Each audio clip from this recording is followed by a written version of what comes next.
Okay, so for the audience, because this is 2 weeks later, it was an hour for us. 2 weeks later, for you guys, y'all just went into combat.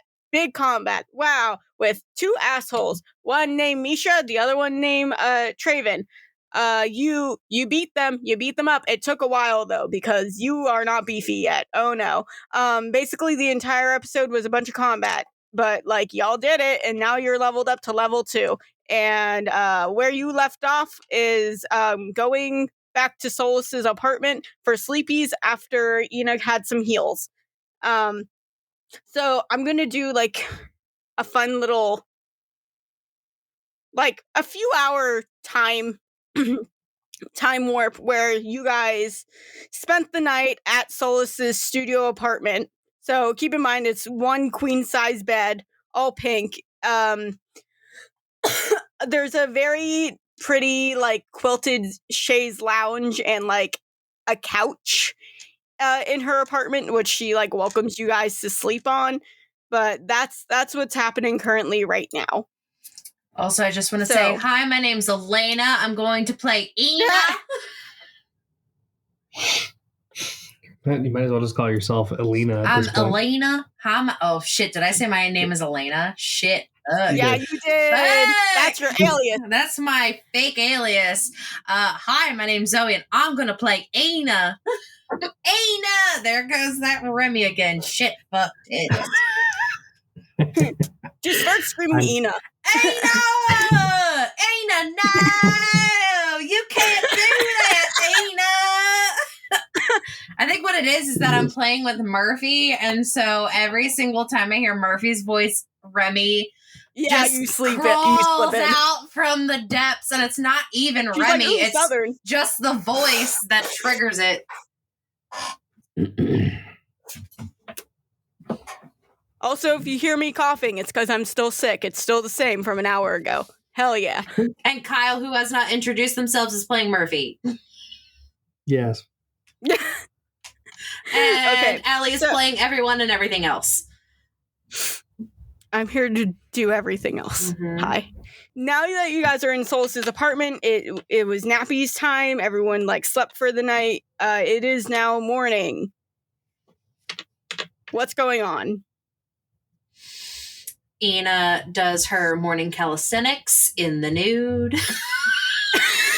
I asked you if she was sleeping naked, and you said, I don't know. Well, she's gung-ho in her routine. I think Solas went to bed before she realized Ina sleeps in the nude.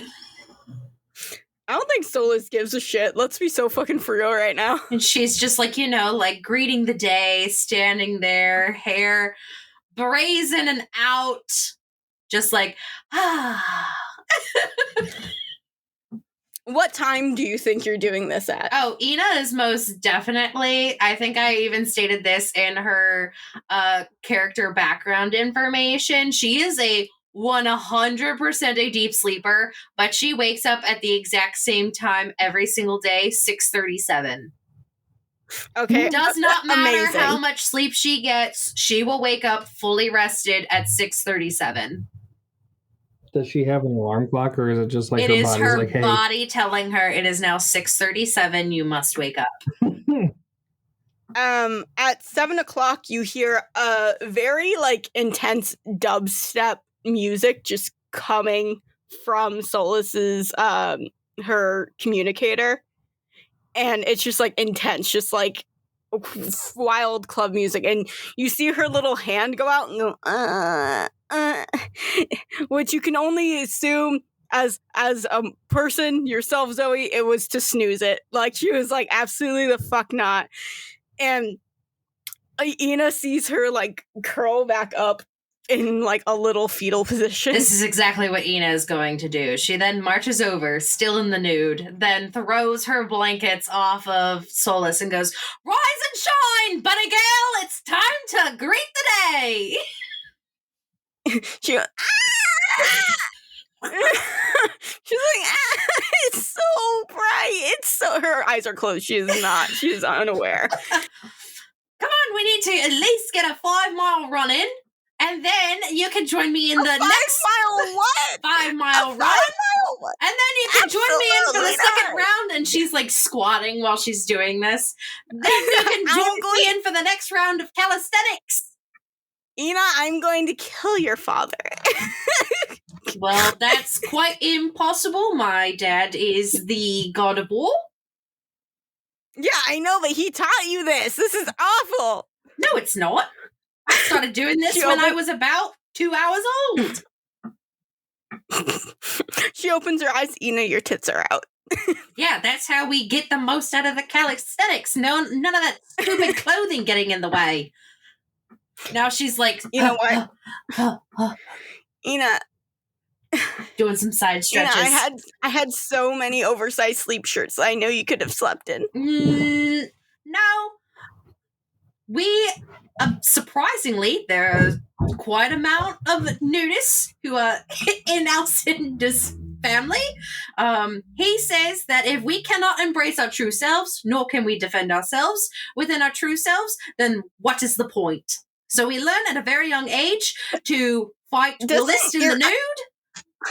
I'm sorry. Just so I can get this so clear. He says to be your most true and authentic self. However, he is known mythologically to change ages every 5 minutes. And then she stops for like a second and she goes, yeah, everyone's a part of war nowadays. Children, adults, seniors, teenagers. Everyone's experienced war, so he just takes on the forms of people who are currently experiencing war. Okay. What? Are you telling me it's all sunshine and rainbows down here? No. Usually is where I go. We have- As Murphy walks into the room. Murphy just has like joggers on, right? Like that's be like full naked also, or like what's going No. on? Yeah. No. Okay. No. But yeah, essentially Ina, I would assume like Alcindor, like the Greeks and the Romans, trained them to feel comfortable even without armor to defend themselves. Yeah. So again, like No, that makes sense. they had to at a young age. That's why she's like, even though she says that they're nudists, they're really not. It's just Yeah. he taught them if you can't defend yourself without any armor, then you might as well be dead. That's essentially the point, but she's making it sound like, ooh, look at me. This is all chipper and sunshine and rainbows. Ina, I will never say no to seeing a good pair of tits, but however, it is, and she looks at her phone, 7:02 in the morning. So could you maybe put them away?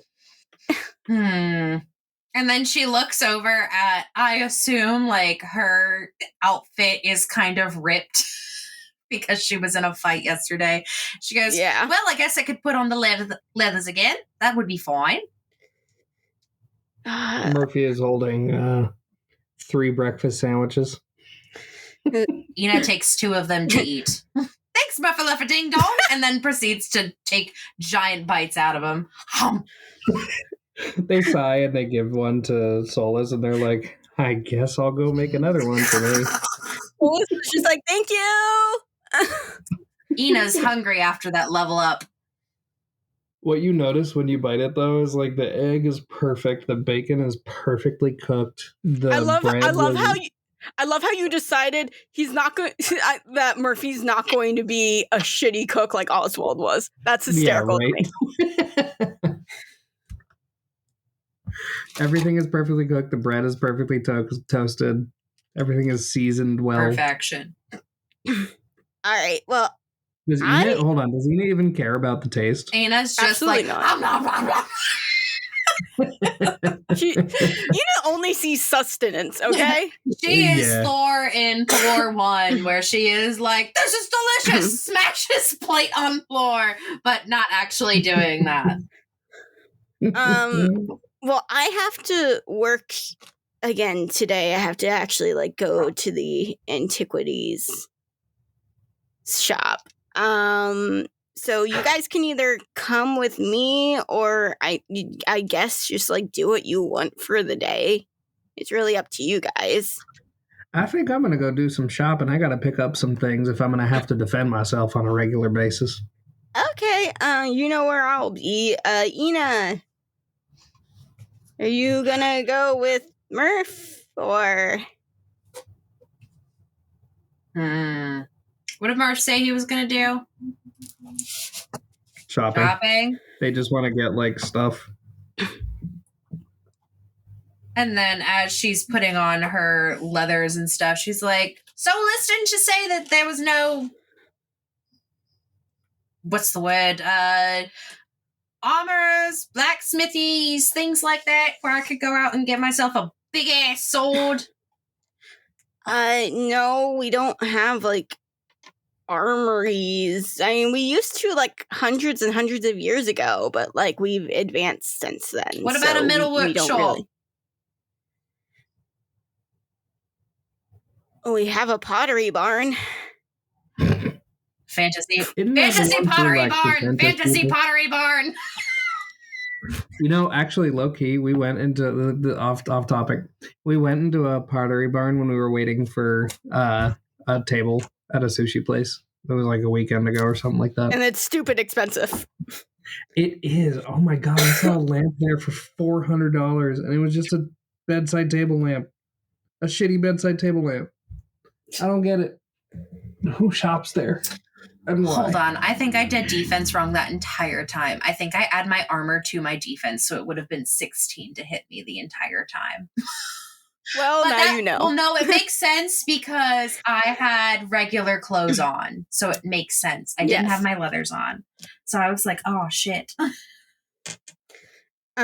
Okay, so you guys are gonna go shopping. I'm gonna go to work. I can't be late again like I was yesterday. I don't know if you guys remember my grandma being very angry at me, but yeah, there's a pot of coffee ready to go, so you can just grab that. Murph, you can stay as long as you want. You can you can do exactly what you're doing, and you can stay as long as you want. Enoch probably can stay too, but like we need to get you better clothes. And if I could wake up and your tits not be in my face, I mean, like, kind of upsetting, but like also, like it's weird. Ina then immediately takes offense and says, "Well, why don't you just get your tits out of my face, or your face out of my tits?" There we go. That's better. It's hard when it's hard when you first wake up and you're horizontal and you don't move and your tits are right in eyesight. It's a little difficult. Well, it's not my fault that you are not comfortable with yourself. I'm comfortable with myself. I'm not comfortable with you. So then Ina immediately goes, "So you're uncomfortable with your sexuality then, She looks at Ina so fucking for real and goes, "I have fucked more people than what you have ever looked at. I probably haven't fucked as much as Murph. I definitely fucked more than you." Immediately takes offense. "I have so too done the fucking." I don't believe you. I can prove it. I don't think we want you to prove it. We're scared. I know all about it. We were taught it in our health class when we were 7. Okay. That's all we needed to know. Father's only dressed. I was about to say something that was going to make it even weirder, and I don't think I should. Was about to say, Father is the only one who's allowed to do the fucking, the rest of us can't. Oh, that's a little too weird. That's too weird. No, it is. Yeah, that would be weird more. We're not doing that. That's too weird. Thank God. I stopped myself. I was like, hold on, Ina. I was like, I know you're defending yourself, but damn, that's a little too much. I had to medicate for a second. You're like, Ina, wait, no, I'm interfering. Stop, no. I'm in control. I'm in control. Solas goes and changes her outfit into like a cute little pink crop top with a heart on it. Puts a beanie back on. Instead of like the cute skirt you saw her in yesterday when you first met her, she has on like light jeans. They're like, I would say skinny jeans, but apparently those aren't in anymore. And Jeggings. jeggings. Mm-hmm. And she looks at you, Murph, takes the cup of coffee and says, "Thank you so much. Also, if you guys need anything, there's one thing that you noticed about Solas's studio apartment. She lives right up above a cafe and bakery that's called Prism Cafe and Bakery. And she's just like, if you guys need anything, go downstairs to Isabella and Roxanne. They can help you out with anything you need. Yeah. Have a great day. If you need me, just come to the antiquity shop. I think my siblings will be there today. Unsure. So it might be crazy if you come and see me, but like, have a good day. I have to go open my shop before my grandma hits me with her spoon. What would you guys like to do today? Find if you guys are doing a blacksmith. With you, good luck. Find the pottery barn. Mm-hmm. You'll have better luck. Pottery Barn does have massive swords, but they're like $3,000. This is what I'm saying, yo. If I could find like some, like if this is like an artsy fartsy town, there has to be someone who does like metal sculpture work, you know? And I could just use those tools and make myself some armor. I suppose that makes sense. Ta-da! Or at least make myself a sword. Are you guys gonna split off? Or Murphy, are you going to be babysitting Do you really Ina? trust Ina alone in this town? Do you really trust her to make her own decisions? Did you say probably gonna split off? Oh, we're going chaotic. Okay. This is the second recording. We're going chaotic. And Murphy walk out there, and Ina's like turned around for a second. It's just like, Murph, where do you think we're gonna go? And then she turns back around, and Murph is gone. Yeah, Murph is just, you see just like a little outline of Murph, just like of air. Okay, I have 200 fillas. How much do we get from what's his face? Oh, Misha. Misha had like 60 fillas on them. Okay, so 30 apiece. Yeah. How much do we have total, like, as for each of us? I have 230. I know you, Mr. Moneybags, have a lot more than that. You spent like 26 fillas getting yours and Ina's outfits for the club. So you can do that math where you had like, I think you had like 750 because you took 200. I don't know. Hold on. Yeah, because I think. Was Scarlett keeping track of that? Hold on. Let's see. Was Scarlett keeping track of that? Let's see. Shared with Probably me. knowing Scarlett. Notes and stuff. Because I feel like I read that. It was definitely in episode 2. Oh, did you actually read her notes? Of course I read their notes. I read. Okay. They're actually very helpful. They are. Oh, come on. Episode 3 is when I think. Where do you see the notes? They sold it. Total cost, if you go to the lore page in our Discord, I have them pinned. What episode was it that Murphy sold? Murphy sold it in episode 2. Murphy. Well, no, it was the beginning of episode 3 because I told you how much it was then. I know it was 500. He got 548 gold.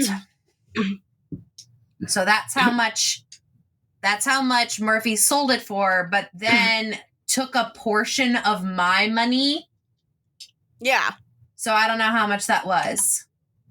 I'm pretty sure it was 250. You're thinking of the age. Oh, shit. Yeah, because Murphy's old. At the end of the first episode is when we sold it. Or towards the end. I was given 300 Phyllis, 200 plus an additional 100 from Murphy bargaining. I gave Murphy the 100. There it is. So Murphy had 648 minus 25, so that would have been 623. You have 623 Phyllis. So 648. Hold on. 648 minus 25. 623. Plus 30, because we each just got 30. So you broke even there. I did. That means I can buy a nice shotgun. The fuck, Murph? Jesus Christ. Buys like a sawed-off shotgun and like 500 rounds of ammo. Wait, hold on. There's the people called the Dwellers that they steal goods. I could literally go talk to them and be like, hey, you got some swords? You could. I just beat up your leader. Hey, what? Wait, I was gonna say I just beat up your leaders. Can I take some shit? I deserve shit. You decided to pick a fight that you couldn't win. This is gonna sound so stupid. Ina, who now has no idea how to get around in this town, has no map, has lost her one friend in the world, doesn't know where they went. Ina then decides to do the tried and true method. She closes her eyes, points her finger out, spins around multiple times, and then wherever she stops is the direction she's going to go. All Amazing. right. So she Do we goes wanna do in a northwards direction. I was Okay. going to say, I feel like you should roll for that. Okay, should I roll roll a d4? Give me a D. Yeah. 1 is north, 2 is east, 3 is south. Yeah, you got it. 4 is Kyle, west. you understood where I was going with the D4. Yep. I have one if you want me to No, roll it. I want to roll. Jesus fucking Christ. I Okay. want to roll my sad, pathetic D4. Okay, I found one. It's a 2. I go east. Okay, so you're going east. I go east. I go west. Okay, if you're going east from Solas's place, I act like I know where you are. Just okay, make shit outside up. Solas's We're not going to know apartment. the difference anyway. Yeah. You're going back toward the Silver Serpent. Ina then decides to go in the complete opposite direction. Okay, so now you're headed toward the docks. Now she's going, and then she's like, she's starting to get frustrated. And so then she yells out about, how do you get around in this stupid town? There's a town map right next to her. And then she goes, and then she punches the thing, and she's like, oh, there's a map. She reads the map. Whoa, a map. Okay, Crazy. I want a "you are here" sign. You should. I think, to be fair, like it would be metagaming to be like, "Hey, look, You there's a map." you somehow end up in like the town square that's like a little bit before the docks. Okay. And that little area has the map, so it like shows you in the town square, and it has like a bunch of shops and everything. When I say the town square, I mean like a literal like it's like the center point of Asterdale. So there's like shops around it. It's like in the form of a circle. It's like there's a bunch of city, and then when you're in the town square, it like opens up. There's a fountain in the middle. There's like little like city bushes around, and there's like a few shops within the circle and like 2 or 3 restaurants. Okay. So she, I guess, like observes what's going on around her. Is there actually a map there? Yeah, I'll say there's a map there because it's funny. Okay, I'll do it so I'll do she it for the like bit. yells this and then punches the thing and then realizes, oh, there's a map. So then she looks at the map. Is there anything that she can perceive on here that would read anything like metalwork, smithy, crafts, anything like that? There's a Hobby Lobby. Yeah. Fantasy Hobby Lobby. Wait, no, Hobby Lobby's a shitty company. Fantasy Michaels. I don't think Michael's is any better, but you Fantasy know, AC we'll take Moore. it. No, Michael's is better. Fantasy Joanne Fabrics. Fantasy Joanne Fabrics. Johannes Fabrics. Yeah. Johannes Cloth. There's something on there that says like Equinox Crafts. Equinox Crafts. And it's like north from where you're standing. Okay, is there a person nearby? Yeah, I would say there's like several people nearby because you're in the town square. Like there's people that are outside eating. There's like the bookshops. There's, yeah. Okay, so she randomly then does the thing again where she closes her eyes, spins around in a circle with her arm out and points. Whoever she lands on is the person she is approaching. She is like, I've never made a decision for myself in my life. This is the best option I have.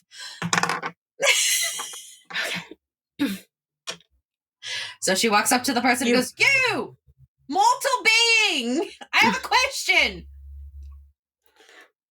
It's a little dwarf. He's a little dwarf. And then little guy. Little guy. Yes. She then walks up to them fully like, essentially like, not trying to be rude or anything. She's like, "Hello there, fellow other mortal person. Yes, I am the same as you. I have a quick question. Do you know where the..." And then she reads because she clearly wrote it on her hand and it's all sweaty and gross. And she goes, "The Equinox Craft Store is." Yes, Equinox Crafts is just right down here. Amazing. Phenomenal accent. And then and then she goes, like, they point exactly where it is.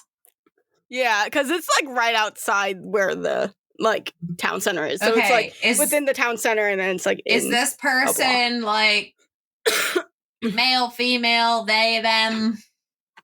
It's perceived as male, thick, bushy, dwarven beard, standing at a very proud 4'8". Okay, so then Ina's not going to try because she also knows that there is a possibility in this universe that female dwarves have beards.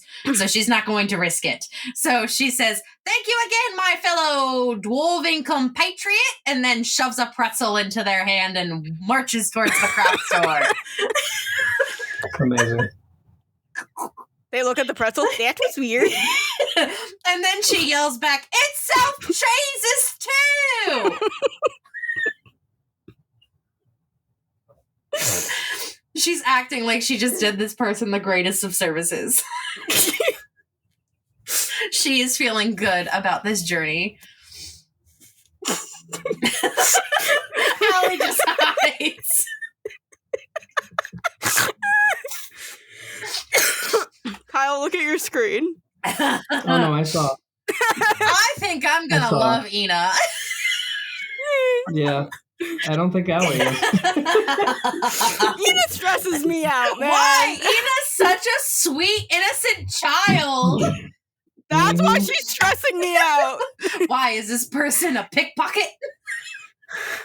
No, it's because she's just... I don't know what she's going to do at any time. She's like the biggest wild card. She has never made a decision for herself in her life. She has never been technically alone. I understand that. It's just like her going, "My fellow dwarven person," when she is not dwarven at all.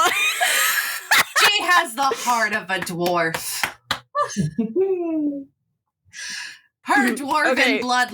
She doesn't know if her mom's a dwarf. Maybe her mom's a dwarf. Are you my mother? Are you my mother? You get to Equinox Crafts. And it has that blatant smell of craft store. Which is like, you know, the wax, the acrylic paint, like everything. It just smells. That's such a good smell, though. I know. It has a bunch of fake flowers, a bunch of beads, a bunch of like acrylic paint, canvases. Okay. So she walks up to the counter after taking this all in, walks up to the counter to where the nearest sales clerk is. I feel so bad for this person. Describe them to me. I'm waiting. The person you walk up to is very obviously in their teens.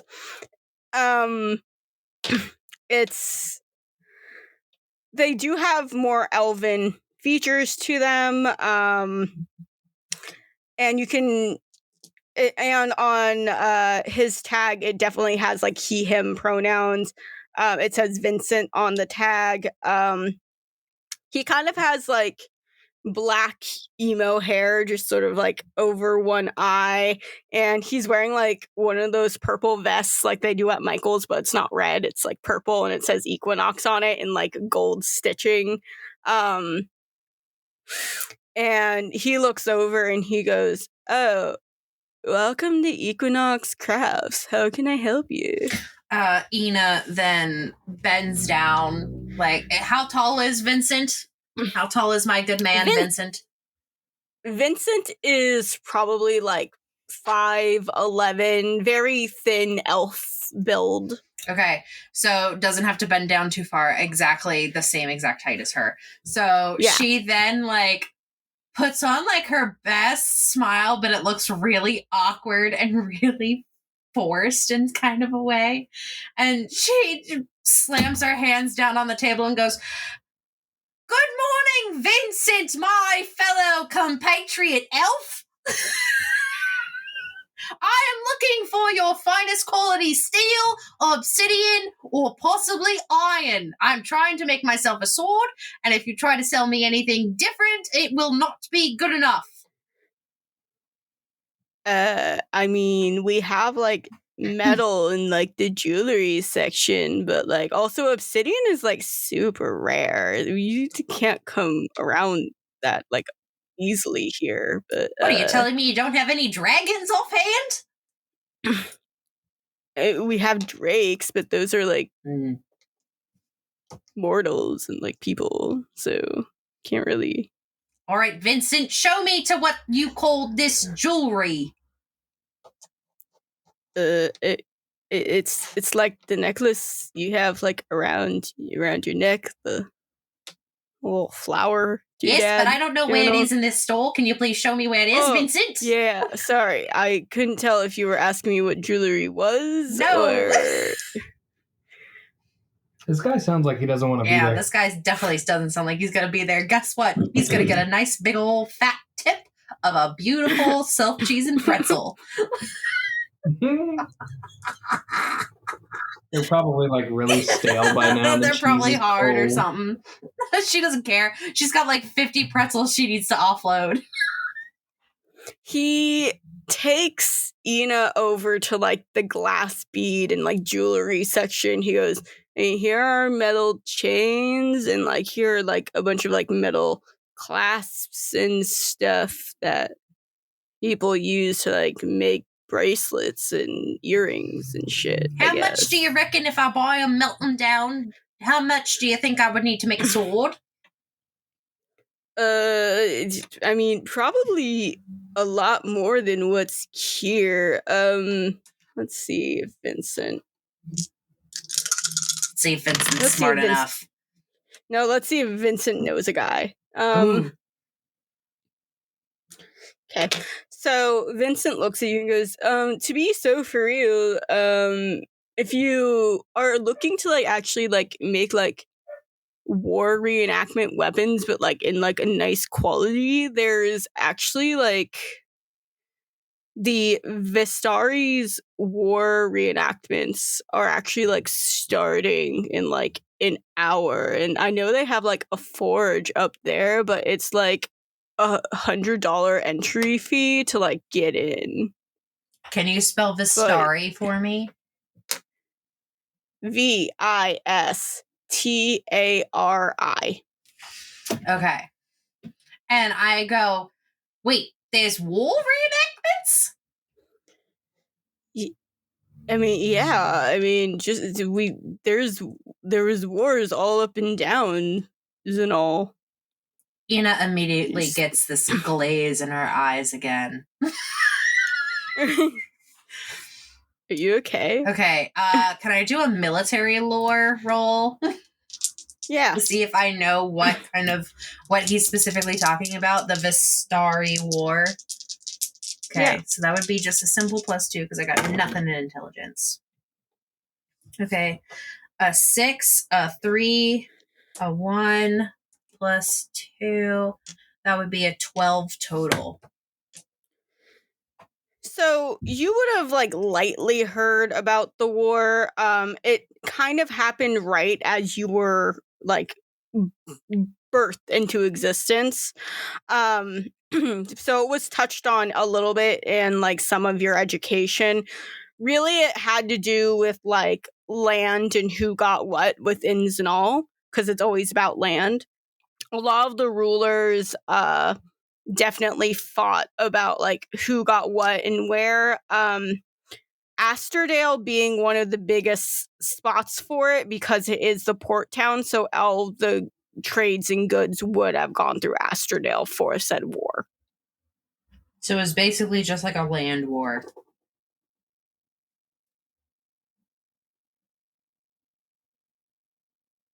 So then Ina then asks, so what kind of materials do they make these reenactment, and she like does air quotes, reenactment swords with? I mean, they have like fake swords and everything, but they also have like the real stuff if you just like want it for decoration in your house, because like some people just like swords. I want the real thing. And she like grabs Vincent's soldier's shoulders and goes, I'm looking for the real deal here, Vincent. Hey, hey man, I understand you're excited, but could you like not touch me? She then lifts her hands off and she's like, I'm sorry, my good man, and then like brushes him off. Thank you. Just like boundary thing. Like I don't know you like that, and you don't know me like that, so thank you. But so do you need any more help? Like, do you want any of the jewelry stuff, or?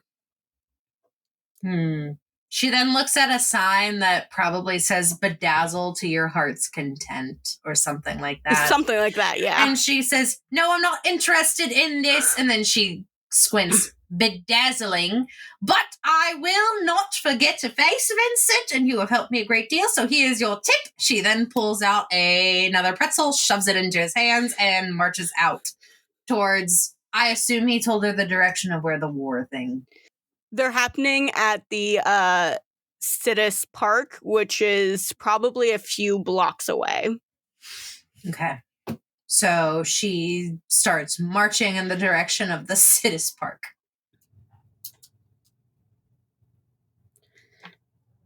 Okay. And we will go to Murphy. What are you up to? I feel like Murphy's just gonna like walk around and look for any kind of shop that would sell like self-defense things, but also like is exploring the city at the same time. Yeah. Now, was Murphy well aware that he just left Ina to her own devices?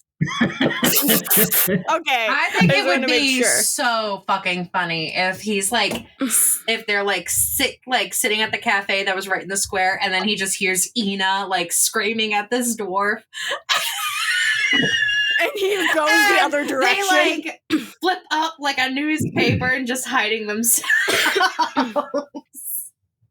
Like, that's Murphy's not my sitting business. on a bench in the town square, just completely ignoring everything that's happening. Just all they hear is "Hello, fellow mortal," and that's enough for them to be like, "Yep, nope, not dealing with that." Yeah, they get up and walk away. My fellow compatriot wolf. The big reason they're looking for self-defense type things, whether it's like a ranged weapon or like a melee weapon, is during that first fight they felt really useless. There is a sort of shooting range that's like a little bit outside of the main city of Asterdale. It's more in like a rural area because they don't feel like having a shooting range in the middle of the city is probably the best course of action. Yeah. So you will have to use the train/subway system to end up over there.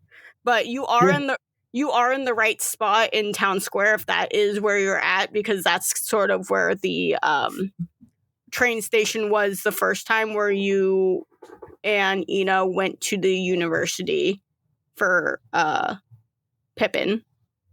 Right. Yeah, so Murphy's going to remember that and be like, yeah, I see this town is outside of the city. I'm going to take the train. Okay, so outside of the city of Arona is the town of Stolas. And yes, I did that just for you. You're welcome. So you entered the town of Stolas, which is more rural looking than the entire city of Arona. The city of Arona, the best way I can explain it is Salem and Boston, Massachusetts sort of had a baby. Going to like the rural area of Stolas is more of like if you went from really nice Massachusetts to Ohio. It's like a very stark difference of how the land is laid out. So it's still going from beautiful trees and mountains to flatlands. So, what you notice a lot about Zinal is like there's like a lot of different like diversity within the towns. Now, since this is like still urban fantasy, it's still kind of like a city, but it's more like Main Street, Maryland, Laurel, Maryland. If anyone wants to look up Laurel, Maryland, Main Street, that's sort of more the vibe it's giving off. It's more like old towny. It's more like everybody's friends with everybody, neighborly sort of vibes. It's like the town that you wouldn't want to be in if you were gay. But yeah, that's sort of the vibes you're getting from the town of Stolas. So the range would be like 4 blocks away from the actual train station itself. Got it. Now they do have little scooters called Phoenixes that you can rent and drive around.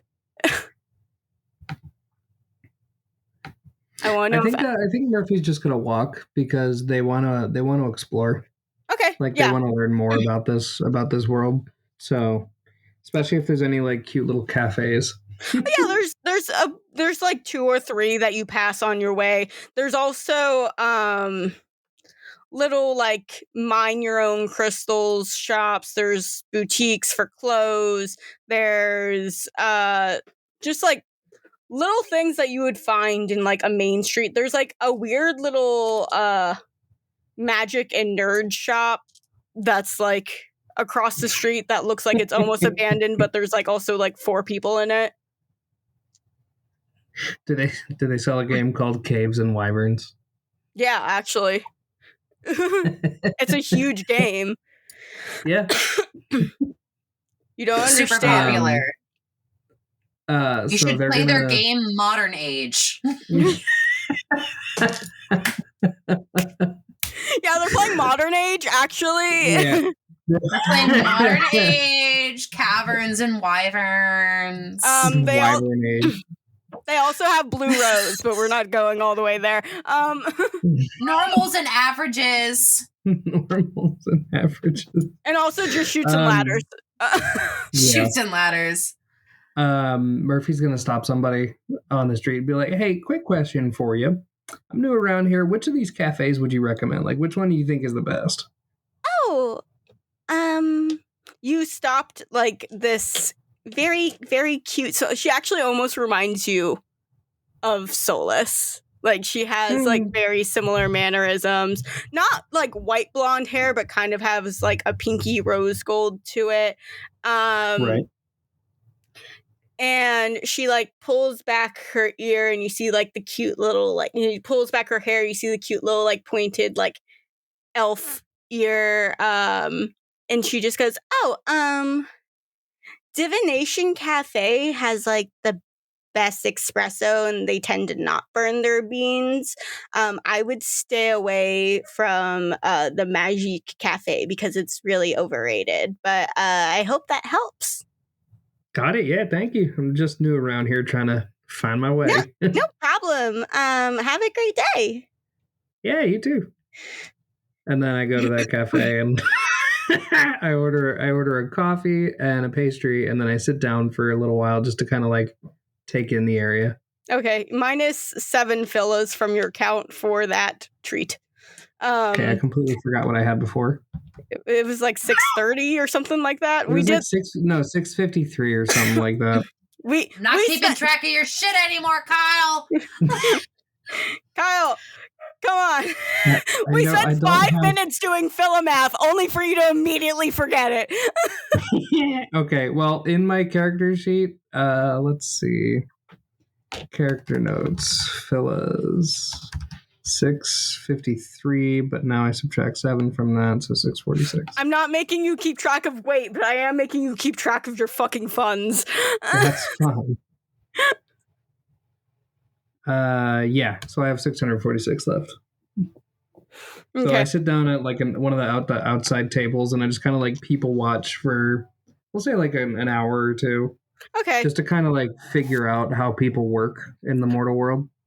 Yeah, it seems like everybody's super fucking casual. It seems like there's like different people like everywhere though. So like there's some people that you can tell are like more snooty than others, and then you can see like, oh, there must be like a college nearby because you see like some kids.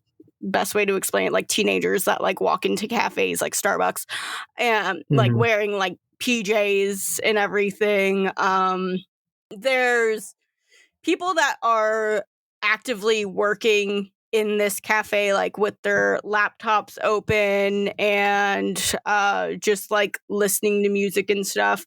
You will notice like the music here is very blatantly different, not from like what Solas was listening to, but like just in general from what you're used to. It's more like upbeat. It's like has less to do with like loots and shit like that. It's very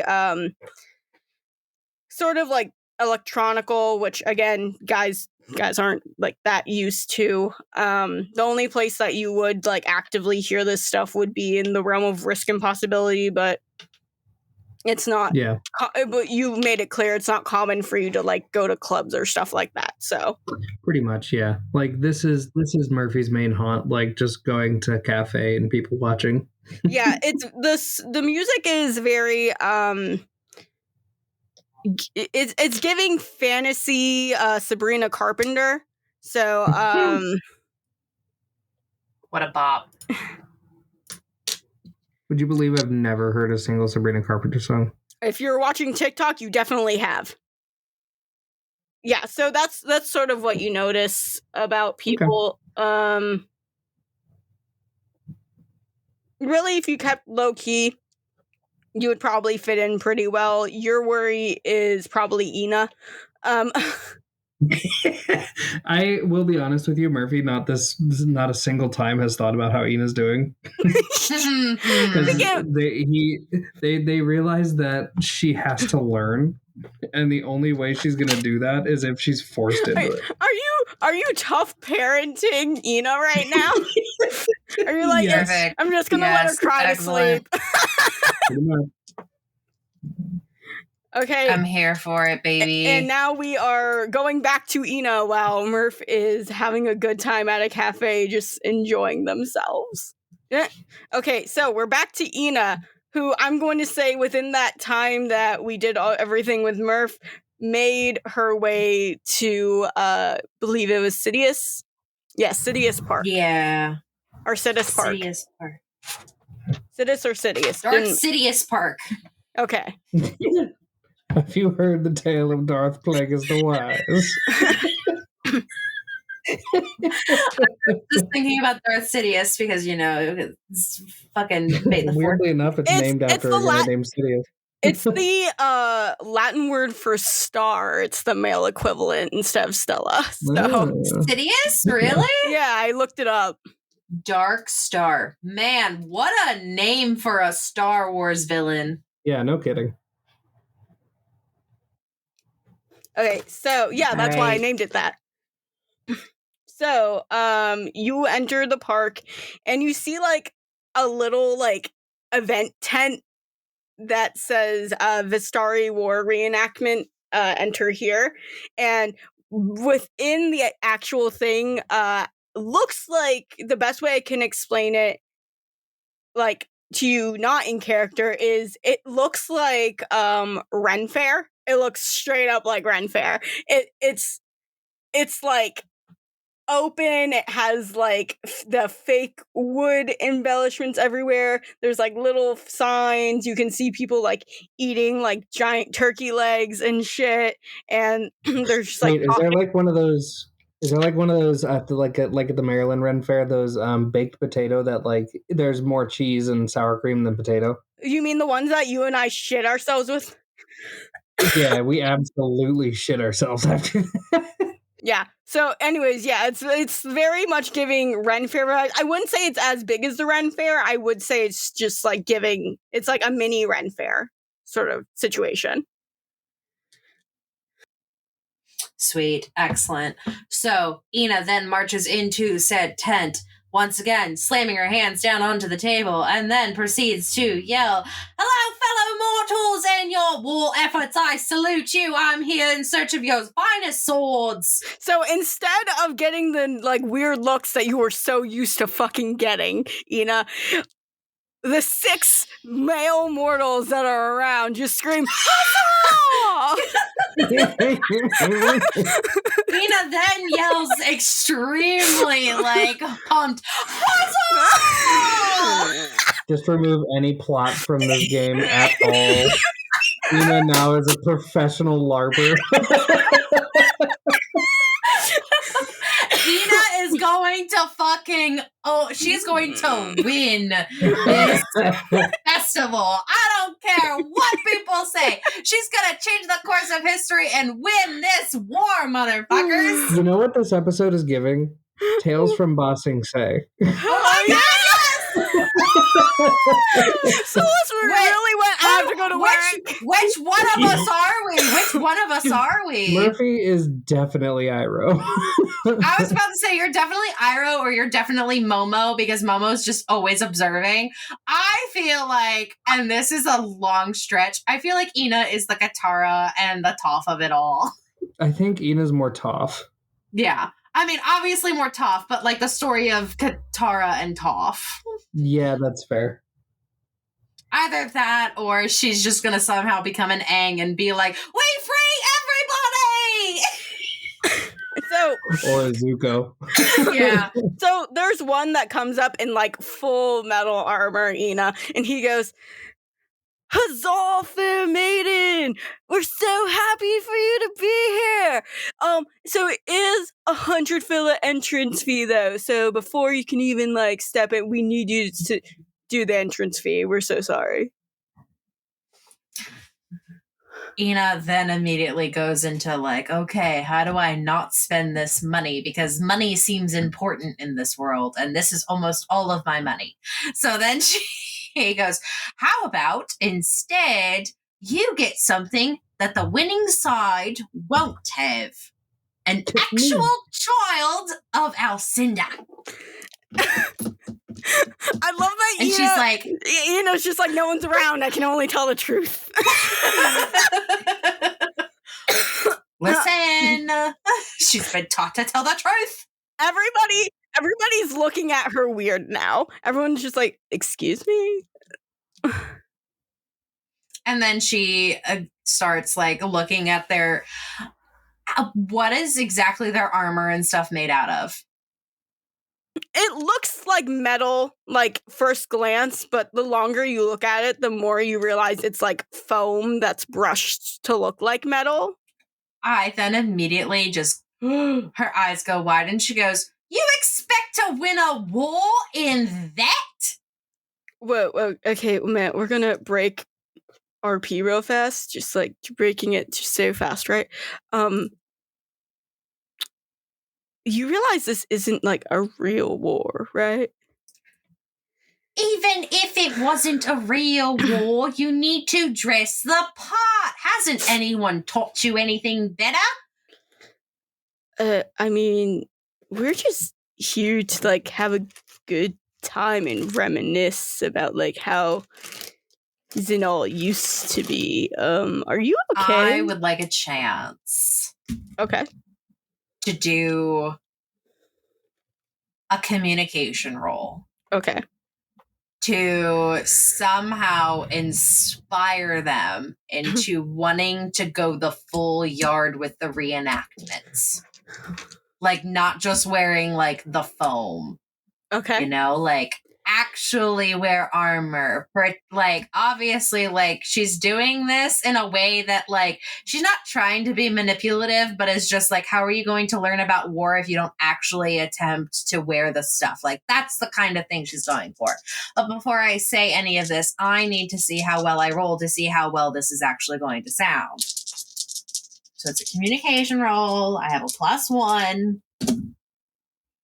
Ooh, that actually was a really good roll. I got a 6, I got a 4, and I got a 5. So it's a 10, a 5, +1. That's a 16 total. It's actually a pretty decent roll. Okay. Let me.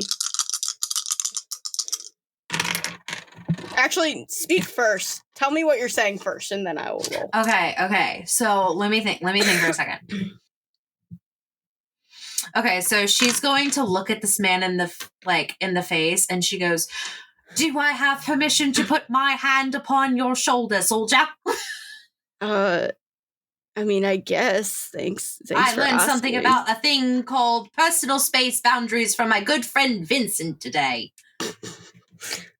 Yeah, I guess. Thank you. She for then asking. clamps a hand onto his shoulder and is just like, "Listen, Are you listen, pulling him my in? good man." I just need to know. Are you pulling him I'm in? not pulling him in. It's just like, Okay. like, you know, like, oh. Okay.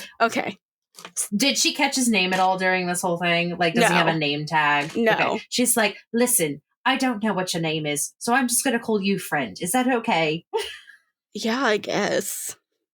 Okay, so friend, I'm going to tell you a little thing. If you want to learn about war and what it was like about Asterdale and Arona back in the olden times, wouldn't it make more sense to be able to actually wear the armor that people used during the fights?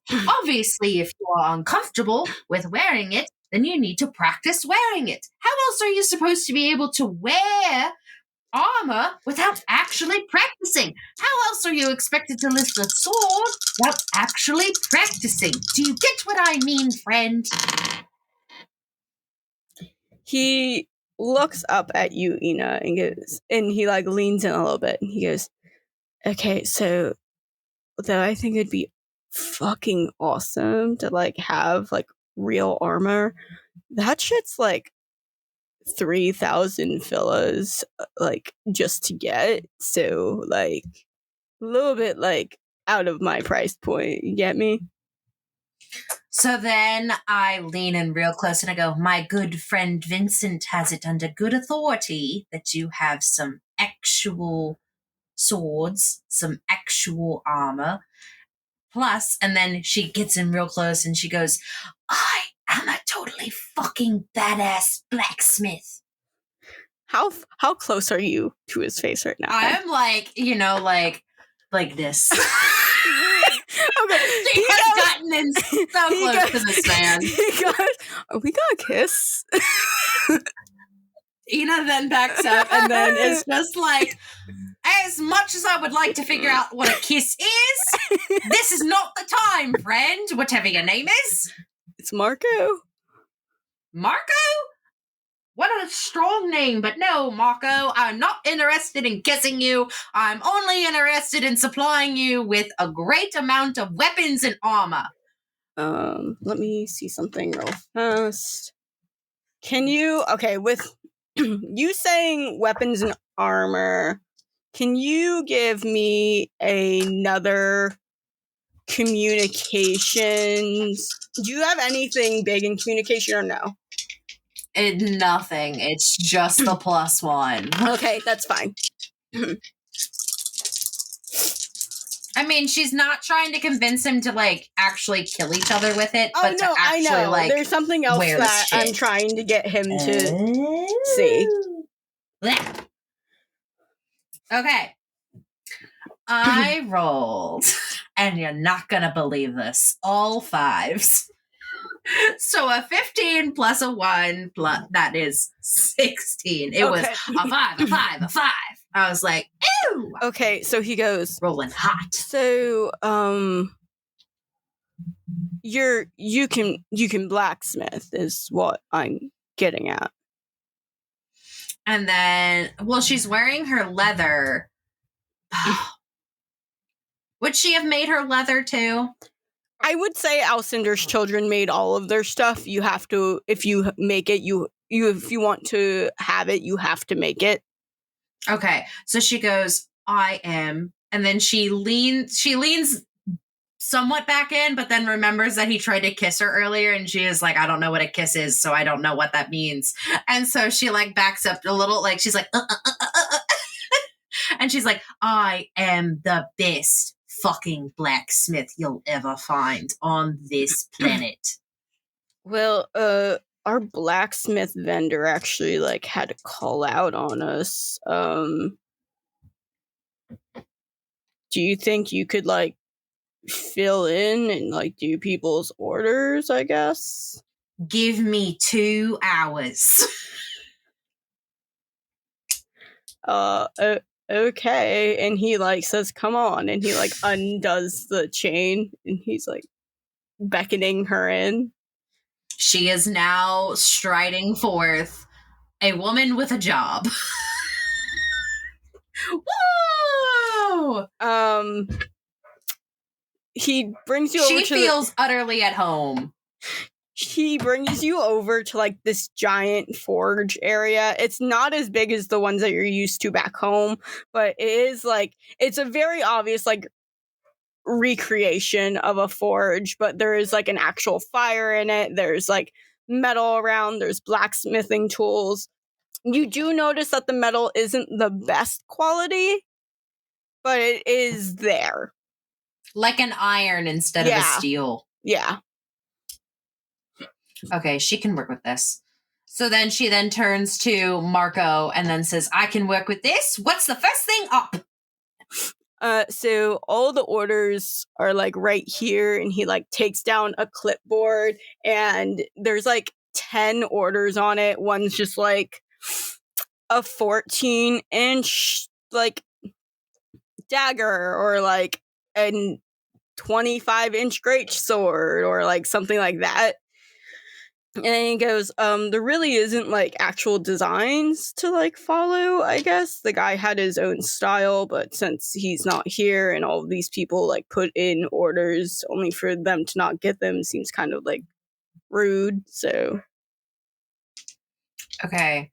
So she then puts on the blacksmithing apron. She then puts on the special gloves, like the whole 9 yards. And then, even though there's not, I would love if she had like, and her hair is like obviously like up in like an extremely like circular bun. I would love it if she had like a welding mask, and she's no, there's a welding mask in there. There's she is like so hyped, and she's like, all right, Mako, let the women work, and then like flops it down, and then like immediately like goes to town. He slowly walks out and leaves and just allows you to your own volition. All right. To which now we are going back to Murphy. I was about to say, how many crafting rolls should I do? Well, Murphy's doing their business. 12? Okay, I will try to keep track. I'm gonna write it down. I think after Murph is done with like the coffee and the pastry, they're gonna walk over to that shooting range. So when you walk in, it's like super Western themed. There's like hay on the floor. There's like little targets everywhere. You can see like a giant glass case that has like a bunch of like firearms in it. And also next to them, weirdly enough, you would think would be like bullets because like you're used to like a little bit more manual. There's actually a lot of crystals that are next to a lot of the guns rather than bullets.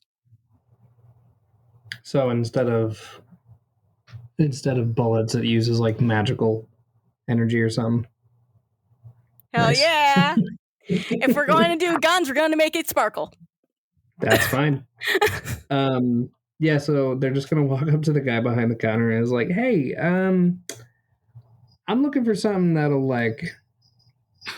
that's good for like distance, but also can work not up close, but like somewhat up close. What do you got for that?" I mean, we have this CR-47. He like takes it out. It's this gunmetal blue, like dark blue gun that kind of has like a gloss shimmer to it. Its main component in its area, because like where the crystals are, it's like a little glass like area that the crystals glow in and then like go in and then glow out with like the magic. So this is CR-47. This is good for close and far proximity. He shows you what looks to be like a smaller handgun, essentially.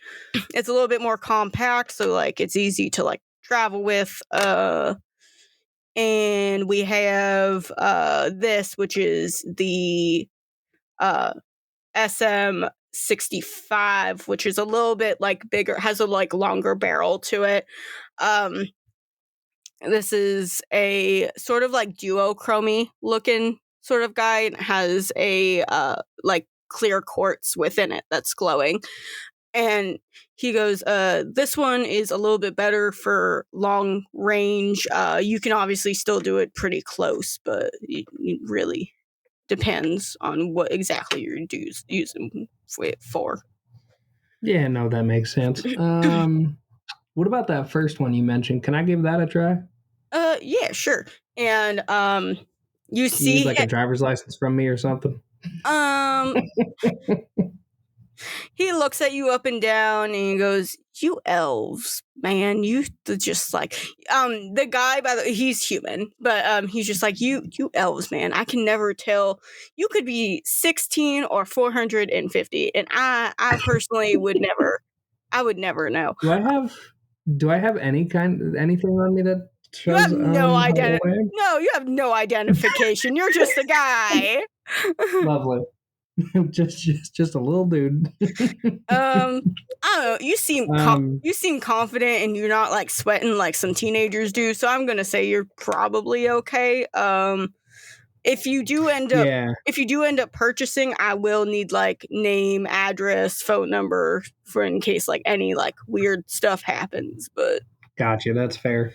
If it helps, I'm 250. So oh, okay. Well yeah. then, all right.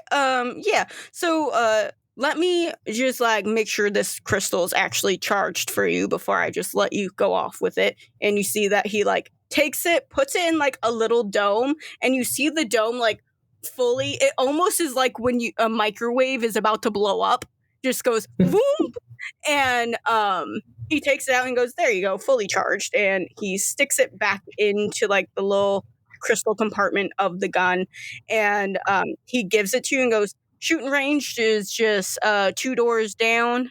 There should be an open area on like the third stall." Gotcha. Cool. I'm gonna go give this a try and let you know. All right, have a good one. So then, yeah, I'll take it. What does it like look like? Does it look like just a regular hunting rifle, or No, it's a almost like a little. It's like it's like a handgun. It's like small. It's like a little compact handgun almost. It's like it's not like fully turned on yet. But it is like a small handgun. It has like that gunmetal, like it's dark blue gunmetal, has the purple crystal and everything. But it's like maybe 10 inches as of right now. Okay. Okay, so yeah, Murph is gonna go and like test that. I don't know if you want to roleplay that or just say, "I do it." That depends on you if you want to do that, but I will say when you go to pull the trigger, suddenly it's like the crystal knows what's about to happen, and it's almost like an entire other, like, I guess, like, ghostly barrel is sort of like exposed. It like sort of extends itself. It kind of has like that purple aura around it that like matches the crystal. So and the bottom of it suddenly becomes like a little bit heavier, but so you have to like hold it like it would be like a standard shot. You know what I think would be fun? I think it'd be fun if like there's targets to shoot, right? Yeah. I think it'd be fun if like I did roll like a couple rolls to see how well Murphy is good with that. Yeah, totally. What do you think that would be? Like dexterity? It would be a dex. Yeah, it's a dex. Yeah. I would say until Allie figures out the stats for a gun in this. Unless there's like stats for a blunderbuss in Fantasy Age. Yeah, there is. Okay. There is, but like that's for shotgun specifically. Let me see if there's anything for like you could probably use that. I have a direct line to the Fantasy Age creators. I'm just gonna poke them and be like, "Can y'all make something for like a crystal gun?" And they'd be like, "What?" And I'd be like, "Don't ask me questions." Basic pistol. Well, I feel like you could use crossbow stats or like some type of modified crossbow stat. So I'll like line up the shot. I put the ear the headphones on. It's an accuracy. I like kind of push my hair back so it's not like, in the way. And it's an accuracy, Kyle, not dexterity. Yeah, it's an accuracy. I looked. Okay. Do I have accuracy? Yeah, it's the top one. Okay. You should be good in accuracy since you're a rogue. I get a +1. I put everything into dexterity. Well, damn. Yeah. I mean, that's not bad. That's an 11. Okay. That's not bad for your first shot. Yeah, exactly. It's not in the and you get a stunt point. It's not in the center. It is like a little bit too far to the left, but no, you at least got it on the target. Yeah. I kind of look at the guy next. Is there like people in the stalls around? Oh yeah. Yeah. I kind of like tap the guy next to me or the person next to me on the shoulder, and I'm like, "Hey, excuse me, you got any tips for this? I never really fired a gun before." He looks at you, he just like takes off his headphones and goes, "Oh yeah, sure. Come here, let me show you. First, you need to you're like all tensed up." Wait, does he do like the hot guy thing where he like kind of wraps his arms around me and like grabs my hand to help me? That's what you knew exactly what's about to happen. You knew what I was saying. Yeah. He's just like blushes a little. No, first he like actually massages your neck. He's like, first you're like all too stressed. You need to like. I am 5'8". Just for the record, I'm 5'8". So I don't know if you're gonna make him like. He's 6'1". Okay, cool. He's just like massaging your shoulders, and he's like, "You need to like relax a little bit. You're like all tensed up." Honestly, you got in the target. That's pretty good. Especially for your first try. It's been a wild it's been a wild 2 days. Oh, I get it totally. Yeah. So you're just gonna like relax yourself, breathe. Look. You need to point the gun directly where you want to go. You can't just like be like a little bit off because there is no course correction. So it's just like breathe and then immediate accuracy to it. And he goes, kind of like hold your gun like this. And he like wraps his arms around you and like does the like. Hold on, before I know that like it's not fun coming up with a character on the spot. But what does this guy look like? Is he like rugged or like what? Where is he? He's 6'1". He has like red hair that's in a little bit more of a mullet. He also he's like giving half elf. Like he can tell that he's not full elf. It's like elf and something else. It's kind of like how Solas is, but like not wild folk. It's like elf something else. He has a little dotting of freckles on his face.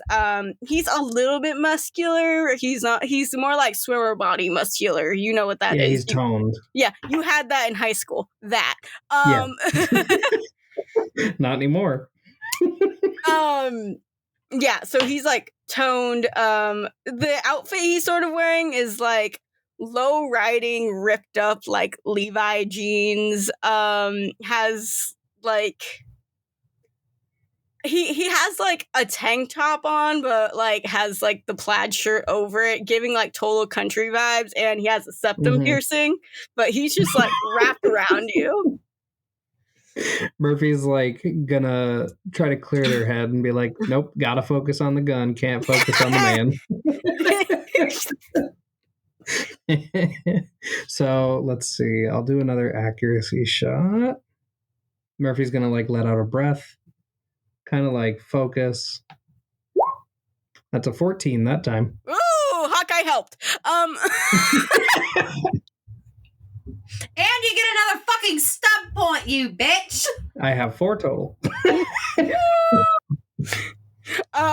So this one again isn't directly in the center, but it's definitely a lot closer than your first one was. It's like a little bit off. But he goes, yeah, see that? That was like so much better. You're like a natural at this.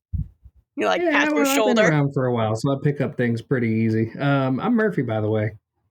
He looks at you and goes, I'm trying to think of a good name for this guy. Fuck you. Fuck you, Kyle. Lachlan. No. That's the worst name. Yeah. Listen, you weren't asking for name suggestions. Leslie just popped into my head. He's like, Garrick. My name's Garrick. Garrick. Good to meet you, Garrick. Yeah. Wonderful to meet you, Murphy. Yeah. You gonna Good luck with your shooting. Thanks. You gonna be around here any like longer? I might. I gotta stick around. I might like go to a little cafe or like another like a restaurant or something later just to grab some dinner before I head back to the city. Yes. Oh, city. Are you from Arona? Technically, no. It's hard to explain where I'm from. It's a long story. I don't got the spoons for it today. That's fine. And he takes out his pen and he like writes a series of numbers on your hand. And he goes, "Call me whenever you're available." And he puts his headphones back on and starts to like shoot again. And every time he shoots, it's immediate center. I look at the number and I'm like, all right. And then I go back to the front desk and I'm like, yeah, I think this one will work. I'll take this. And then maybe like 2 of the crystals. So, you know, if one's charging, I got a backup. Oh, yeah, totally. So I'm happy you liked it. Didn't have any problems at all? No concerns? No, other than like, you know, a little bit of amateur issues, but I'll get it. No, you'll get a lot better, and you're always, because you bought your gun here, you're always welcome to practice here. Awesome, appreciate it. Yeah, no problem. So that's going to be 85 fellas. All right. Let's see. I have 646 minus. So I give him the 85. I'm down to 561 now. You got any like carrying cases I could use, like over the shoulder things, or? Oh yeah, we have this sort of thing, and he sort of shows you like an off the shoulder bag that can just like hold it, and he goes, but also because it's such a small gun, whenever it's like not actually being used, we do have this which you can holster on your pants too, and he holds up like a smaller option. Yeah, I think I'll take the second one, the smaller holster. Yeah, no problem. This is like 15. Okay. I hand him the 15. Yep. Like, have a good day. You too. Oh, one more question. You got any recommendations for dinner around here? Making Alec create an entire town. Fucking the town of Stolas is more filled out than it ever should have been. You're welcome. They have a strong LARPing community. They have a gun range. What more could you want, people? I'm Brian Murphying you. I know you are. I know you are. I think that's going to be my thing. I'm just going to ask you every NPC's name. He looks and he goes, there is tequila Tuesdays. That's just like down the street a bit. They do homemade tacos and stuff like Ooh. that. That sounds like fun. I think I might stop there for dinner before I head back to the city. So thanks. Appreciate All right. you. Yeah. Have a good one. You too. All right. What the fuck is Ina doing in this fucking reenactment? And how did these... Okay. So I rolled all of these die. Willist Murphy was doing the shit. So And flirting with a hot dude. I'm flirting with the hot dude. So I will list you. You told me to do 12 rolls. Yes. I did motherfucking 12 rolls. Okay. Scarlet, So listen up. I rolled. Listen up, Scarlet. I'm only going to say this once. I got a 12, Okay. a 20, Okay. an 11, Okay. an 18, Okay. a 13, Okay. a 14, Okay. a 17, Okay. a 12, Okay. a 17, Okay. a 14, Okay. a 14, Okay. and an 11. Okay.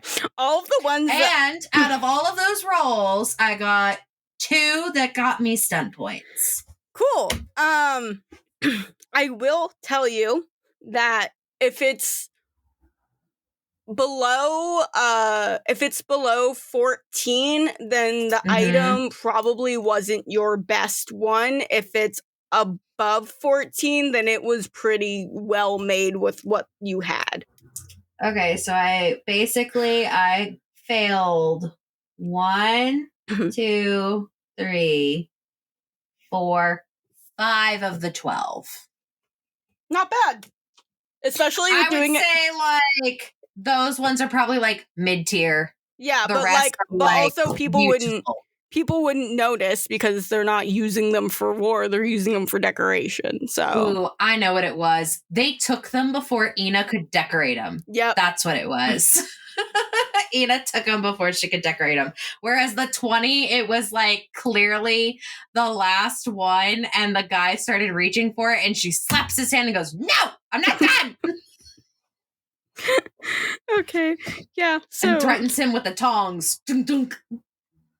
do you make anything for yourself in this forge? I would imagine she does, but I haven't rolled for that yet. Please, for the love of all those mercy. I didn't even think I was going to roll as high as a 20. I got a 6, a 5, and a 5 yeah, on that no, roll. as soon as I saw as soon as you said 20, I was like, oh shit, that one's I fucking wrote amazing. down all of the fucking dice rolls just in case.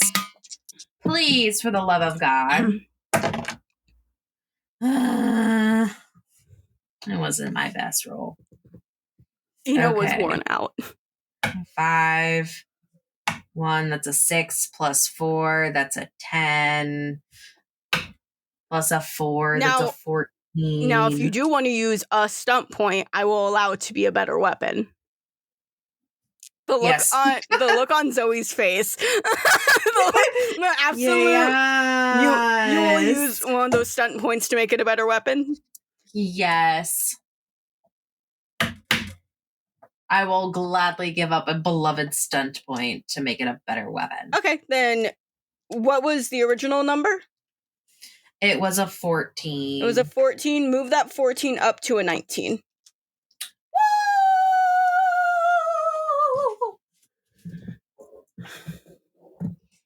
Ina finally has a soul.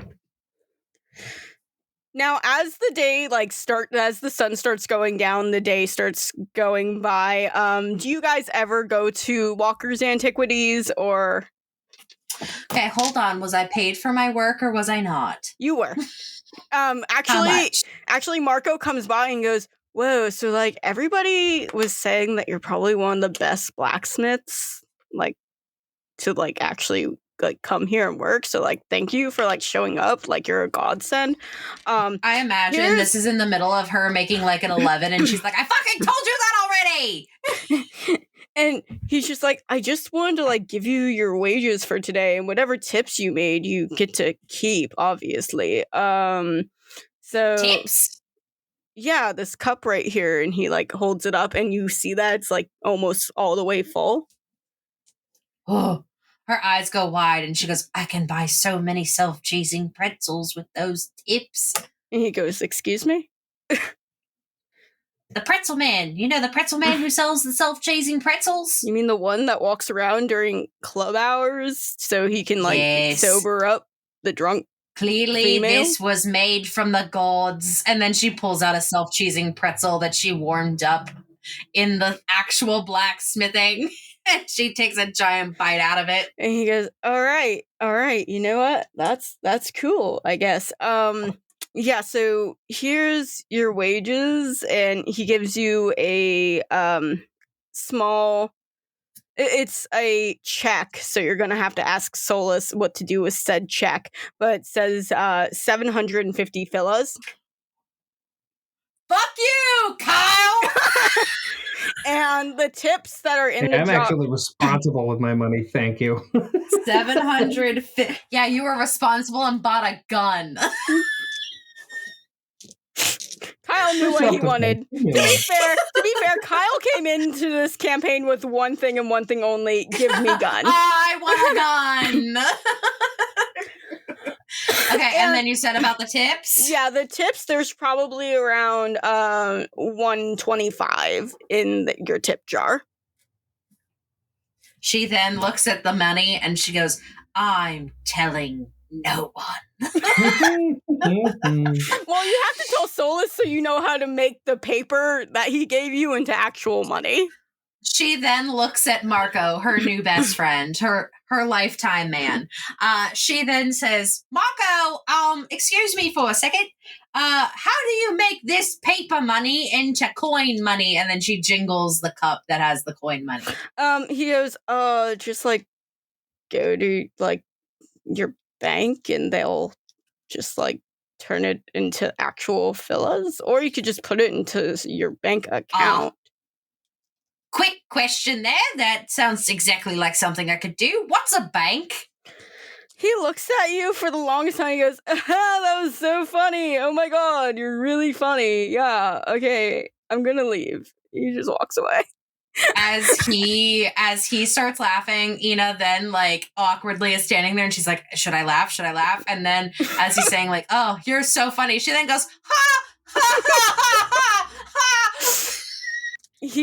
Marco walks away and says, you're so funny. And yeah, so that was your day, Ina. The sun is going down. It is starting to get dark out. So do you guys end up going to Walker Antiquities at all, or what exactly? I imagine that is where Ina is headed after having this discussion with Marco about a thing called the bank. She does not know what the bank is, but she knows she must bank. She must know that she needs the bank. Okay, so it takes you, it's like an hour walk from the park to she has like it like I think what she does is she hides the money under her pretzels. Tight. How many pretzels do you have? I bought 50 pretzels. Jesus. And we used or two the of them. equivalent of I bought like 40 fillas worth of pretzels. That's fair. Which was like the whole man's cart. Yeah, it was. Murphy, do you, and I know you're having dinner in Stolas, but are you going to end up going back to Walker, or you're just going to wait outside Solas's apartment for her? I think I'll go back to the store, since I assume that I know the hours of the store. Yeah, literally Solas said come by any time of the day, even if it's like 15 minutes to close or whatever, but they don't Murphy's just gonna go to the store and just kind of like tell Solas about the day, about the hot guy. Okay, can you guys both roll me a 3d6? Whoever gets higher got there first. Okay. I really do hope Ina doesn't get there first. I got a 12. I got a 4, a 4. Am I adding anything to this, or is it just straight D3? Perfect! I got a 4, a 4, a 2. That's a 10. Okay, Murphy, you end up there Yes. first. And Murph, when you walk in, Solas is at the front counter talking to somebody, but you see two little girls and a little boy, all with bunny ears, all white, stark blonde hair, just like running around the entire antiquity shop while Solas is actively ignoring them and is just talking to a customer. One looks to be around the age of like in human years, I'm giving you like the thing. One looks to be the age of 11. The other girl looks like to be the age of 7, and the little boy looks to be the age of 5. I think Murph is gonna give like a wave to the kids if they're even paying attention. And They stop when you walk in. Yeah. So I'll just give a wave and I'll be like, "Hey, I'm Solas's friend, Murphy." And they go, Solas's friend. And Solas like looks up and goes, oh, hi, Murphy. And you hear Solas look. Well, first you see Solas like look at what you can assume are her siblings. And she goes, Sage, Sorsha, Sawyer, go away. And there's like, Solas. And she goes, no, you've been just running around the entire time. Leave. And they like go into like the back room. She goes, oh my God. And she goes back to the customer and she goes, I'm so sorry about that. Murphy's gonna go sit on a stool behind the counter. Just like still having the number written on your hand. And looking at it, trying to figure it out. Yeah. And you see Solas like put something like into a bag and then give it. And she goes, thank you so much for coming to Walker Antiquities and Godly Relics. Hope you have a wonderful day. And they just like, the person she's talking to just like bows their head respectfully and like walks out. As the person walks out, I assume that's when fucking Ina comes barging in. I think you see Ina walking by, like, in the storefront, and you just see her, like, like, just complete cartoon character. She then, like, I guess, like, before the customer gets to the door, she then bursts open. She's like, I had the best of days! Hello, fellow mortal! And then proceeds to then allow the person out, and she goes, I have learned proper space boundaries today. Solas looks, like, turns and looks directly at you, Murph, and goes, are you not with her all day? No. Murphy's in a box. Actually, that's funnier. That's why I just actively saying, no. No, I was not. I went my own way. I figured she's got to learn, so she'll do it on the spot. Okay. How was your day, Ina? She then comes in and she slams down her pretzel money bucket. And she goes, I have been told from my newest friend, Mako, that I need to go to this thing called the bank. And she puts it in air quotes. The bank. Why do you need to go to the bank? Because I got a job working as a blacksmith, and she pulls out this beautiful, gorgeous looking double, like, I'm gonna say it's a two-handed sword, like, absolutely, like, definitely Ina pristine. Also, all of the swords and the shields, whatever she made for them over at the Ren Fair, had her maker's mark on it.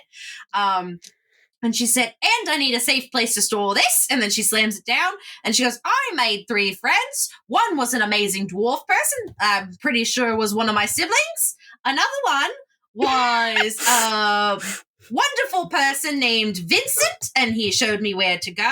He showed me all about bedazzling and taught me all about personal space boundaries. And then there was this nice person named Marco who exactly understood what I was saying when I said it, though they did try to do what is called and then she puts air quotes again, a kiss, but I don't know what that means, so here I am.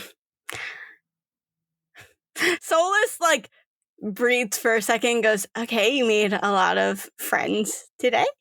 I made so many friends, including the 2 that we made last night because I punched them in the faces.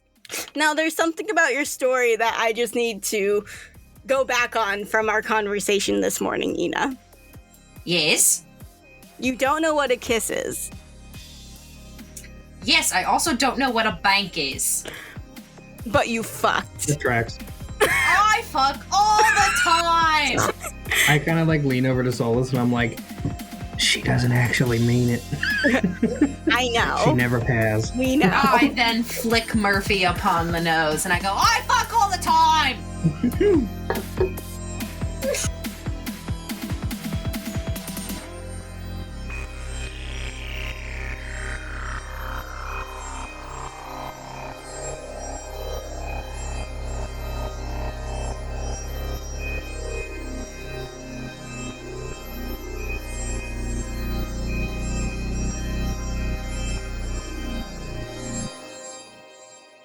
This episode is dedicated to Kevin Stacy.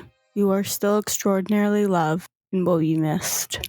Thank you for everything, and you will always be a cast member with Dice Drop. Next episode is June 29th. See you then, friends. That's it. You guys did it. That was great, guys. I'm proud of you guys. That was awesome. It's a big moment for you guys. Thanks for letting me be here with you.